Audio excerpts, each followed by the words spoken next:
Good afternoon, everybody. So today we will discuss about Wheatstone Bridge and meter bridge. These two topics we will take up and few numericals we will take. You can see that already I had prepared some write-up. So let us begin. Wheatstone Bridge, which was given by Sir Charles F. Wheatstone in the year 1843. Basically, what is a Wheatstone Bridge? See, Wheatstone Bridge is a combination of, or you can say it is an arrangement of four resistance used to determine one of these resistance quickly and accurately in terms of three resistance. Basically क्या है, ये चार resistance का एक arrangement है जिसमें से किसी एक को हम लोग इन तीनों के टर्म्स में हम लोग उस रेसिस्टेंस का वैल्यू हम लोग निकाल सकते हैं क्विकली एंड एक्यूरेटली. ठीक है. तो व्हीटस्टोन ब्रिज में बेसिकली अभी जैसे यहाँ पे देखा जाए ये दो कंडीशन हो सकता है. एक है unbalanced Wheatstone bridge and the other one is balanced Wheatstone bridge. ना यहाँ पे अनबैलेंस्ड व्हीटस्टोन ब्रिज कहने का मतलब व्हीटस्टोन ब्रिज का स्ट्रक्चर ही ऐसा होता है, 1 2 3 4 रेसिस्टेंस का है ना. काइट के जरूरी नहीं है कि काइट के फॉर्म में हो, ये बहुत तरीके का भी हो सकता है. तो यहाँ पे देख रहे हैं कि ये अनबैलेंस्ड व्हीटस्टोन ब्रिज का क्या कंडीशन होता है. जब देखिए क्या होता है कि जब ये बी और डी ये दोनों का पोटेंशियल अगर सेम हो, ये दोनों का पोटेंशियल सेम ना हो, बी और डी ये दो पॉइंट का पोटेंशियल अगर सेम ना हो, means B B is not equal to D, तब यहाँ से क्या हो गया कि कुछ करंट तुम्हारा गैल्वेनोमीटर के थ्रू से पास करेगा, या कह सकते हैं in the arm B D there will be some current that will be given by say I G means I G is the current going through this galvanometer, है ना. तो ये हो जाएगा अनबैलेंस्ड व्हीटस्टोन ब्रिज का condition. Means अगर यदि potential of B और पोटेंशियल ऑफ डी बराबर नहीं है तो यहाँ पे एक पोटेंशियल डिफरेंस क्रिएट होगा जिसकी वजह से इस आर्म बी डी में करंट का फ्लो होगा और गैल्वेनोमीटर डिफ्लेक्शन शो करेगा. तो वो हो जाएगा हमारा अनबैलेंस्ड व्हीटस्टोन ब्रिज. नाउ ये बैलेंस्ड व्हीटस्टोन ब्रिज क्या होता है? बैलेंस्ड व्हीटस्टोन ब्रिज ये तब होता है, और बेसिकली ये हम लोगों को पढ़ना है. बैलेंस्ड व्हीटस्टोन ब्रिज ये हमारे सिलेबस में है. ये बैलेंस्ड व्हीटस्टोन ब्रिज में क्या होता है कि जब पोटेंशियल ऑफ बी और डी ये दोनों सेम हो, जब potential of B and D ये हमारा सेम हो तो क्या हो जाएगा कि इन दोनों के बी डी के क्रॉस का पोटेंशियल डिफरेंस क्या हो जाएगा? जीरो हो जाएगा. जब जीरो हो जाएगा तब क्या हो जाएगा? No current in arm B D, और यू कैन से कि current through galvanometer becomes zero, I G becomes zero. तो this is your balanced Wheatstone bridge condition, है ना. अभी इस केस में अगर यदि देखा जाए तो इन दोनों का ratio P ratio Q must be equal to R ratio S, means P by Q is equal to R by S. ये बैलेंस्ड के समय में ये हम लोग अभी प्रूव भी करेंगे, है ना, प्रूव भी करेंगे. तो P by Q is equal to R by S. तो या इसको हम लोग ये भी कह सकते हैं कि ये R को इधर और Q को इधर ले आया तो P by R is equal to Q by S. ठीक है. तो ये हो गया मेरा बैलेंस्ड व्हीटस्टोन ब्रिज कंडीशन. ना अब हमको इसको क्या करना है? प्रूव करना है with the help of Kirchhoff's law. हम लोग क्या करेंगे? Prove of balanced Wheatstone bridge condition. Balanced, unbalanced नहीं, हम लोग को बैलेंस्ड व्हीटस्टोन ब्रिज को हम लोग प्रूव करेंगे. Balanced Wheatstone bridge. तो यहाँ पे बाय द हेल्प ऑफ किसकी मदद से हम लोग प्रूव करेंगे? Kirchhoff's law. हम लोगों ने पढ़ा है किरचॉफ्स लॉ. दो लॉ होते हैं किरचॉफ्स के, one is your KCL and the other one is KVL. KCL is Kirchhoff's current law, which is based on the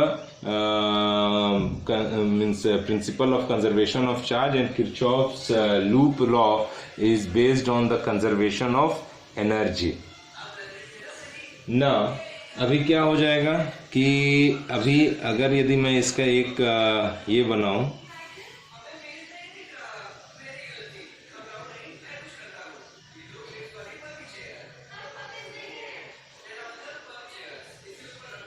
इसको हम लोगों को प्रूव करना है by help of Kirchhoff's law से हम लोग इसको प्रूव करेंगे, और ये आता भी है। जैसे कि ये बैलेंस्ड कंडीशन है, तो यहाँ पे गिवन क्या है? गिवन ये है कि ये ए बी सी डी, ये गिवन है कि I G is equals to 0। Balanced condition का यही है। बैलेंस में तो होता है ना कि आई जी इज 0, इधर से कोई करंट नहीं फ्लो हो रहा है। You can just wait for a while because my pen has finished. Sorry for keeping you waiting for 1 minute.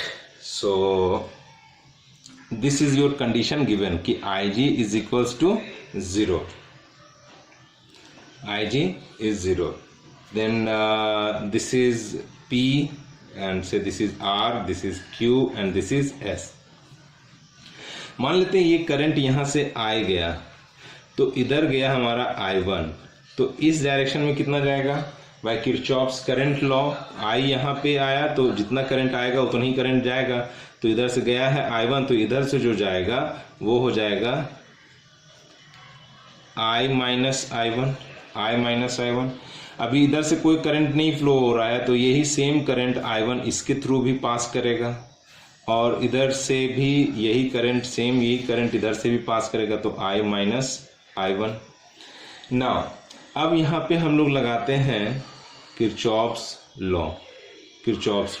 एक लूप हो गया, ये दो लूप से मेरा काम बन जाना है। तो ये 2 लूप लेंगे। तो चलिए इन लूप 1 देखें। In loop 1 potential difference across all the element is always summation of potential difference across all the elements is 0। ना यहाँ पे देखें, एक ये पोटेंशियल डिफरेंस आएगा, तो ये क्या आएगा? I1 into P. ये देखिए हमारे डायरेक्शन को ये सपोर्ट कर रहा है, तो ये हमारा हो जाएगा I1 इंटू पी। अभी इधर से तो कुछ पास नहीं कर रहा है करंट, तो इसको हम लोग छोड़ देंगे। अभी ये क्या हो जाएगा कि ये मेरे डायरेक्शन को अपोज कर रहा है, मैं ऐसे जा रहा हूँ और ये ऐसे जा रहा है, तो ये क्या हो जाएगा? अपोज कर रहा है, तो नेगेटिव हमारा लेंगे minus I1 into R, that will be equal to 0। तो यहाँ से हम लोग कह सकते हैं कि I1P is equals to I minus I1 into R। ये हो गया, मान लेते हैं equation number 1। Next is in loop 2 अगर लें, इस लूप 2 में अगर यदि मैं बात करूं, तो ये देखिए I1 ये मेरे को सपोर्ट कर रहा है यहाँ पर भी। क्यों? क्योंकि डायरेक्शन ऑफ करंट ये है और मेरा भी डायरेक्शन ऑफ करंट यही है, तो इसने ये हमारे को सपोर्ट किया, तो ये हम लिख सकते हैं I1 इंटू Q। अभी इसके ऊपर देखें, तो ये देखें कि मैं ऐसे जा रहा हूँ, ये ऐसे जा रहा है, तो हमारा डायरेक्शन ये है और करंट का डायरेक्शन ये है, तो ये नेगेटिव हो जाएगा माइनस I इंटू S। ये हमारा क्या हो जाएगा? 0। तो ये दोनों को मैं ऐसे लिख सकता हूँ I1Q इज इक्वल्स टू ये I minus I1 into S। ये हो गया इक्वेशन नंबर 2। अभी हम लोग क्या करेंगे? इस इक्वेशन को इससे हम लोग डिवाइड कर देते हैं। तो क्या लिखते हैं? Dividing equation 1 by equation 2। अगर इक्वेशन 1 को इक्वेशन 2 से हम लोग डिवाइड कर दें, तो हमारा आएगा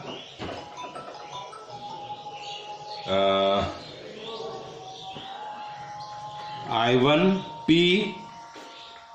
by I1Q is equals to I minus I1 R by I minus I1 S। तो यहाँ से ये I1 कट गया, ये I माइनस I1, ये I माइनस I1 यहाँ से कट गया, तो यहाँ हमारे को जो बचा है वो क्या आएगा? ये हो जाएगा हमारा P by Q is equals to R by S। P by Q is equals to R by S। तो ये हमारा कंडीशन आ गया, और इसको हम लोग एक्सटेंड करके लिख सकते हैं P by R is equals to Q by S। ये हमारा कंडीशन प्रूव्ड हो गया। This is our condition proved. Next अभी हम लोग यहाँ पे इसका ये मैं देखूं कि what is the advantage and sensitivity of Wheatstone bridge. यहाँ पे मैं बात करूं सेंसिटिविटी की, sensitivity of Wheatstone bridge, sensitivity of Wheatstone bridge. तो सेंसिटिविटी ऑफ व्हीटस्टोन ब्रिज क्या होता है कि जैसे जिस रेसिस्टेंस को हमको फाइंड आउट करना है, कि यहाँ पे सपोज दैट मान लेते हैं हम लोगों को Q को फाइंड आउट करना है, Q को फाइंड आउट करना है, तो Q को अभी मैं स्लाइटली अगर यदि चेंज करूं तो यहाँ पे जितना तेजी से ये गैल्वेनोमीटर हमारा डिफ्लेक्ट करेगा, कहने का मतलब कि जो जिस रेसिस्टेंस को हम लोग को फाइंड करना है, कि सपोज दैट इसको हम लोग को फाइंड करना है, तो इसको हम लोग नाम देंगे रेसिस्टेंस आर्म। अगर यदि मैं इसको फाइंड आउट करना चाहता हूं तो इसको नाम देंगे हम लोग क्या, रेसिस्टेंस आर्म।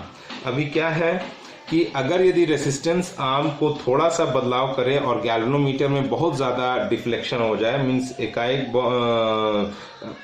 कहने का मतलब कि you find good amount of deflection means in the galvanometer, then you can say that this Wheatstone bridge condition is highly sensitive. Highly sensitive, see highly sensitive कहने का मतलब क्या हो गया, जैसे कि suppose that कभी होता है कि बच्चों लोग में आप देखोगे कि अचानक से मौसम चेंज कर जाता है तो उसमें तुरंत बदलाव आ जाता है, वो छींकना स्टार्ट कर देता है, सर्दी हो जाता है, बुखार हो जाता है, तो ये कह सकते हैं कि उसका बॉडी हाईली सेंसिटिव है। वो तुरंत जैसे ही चेंज करता है मौसम तो वो तुरंत रिएक्ट करता है उसका शरीर, और you will find that he is sneezing, he or she is sneezing।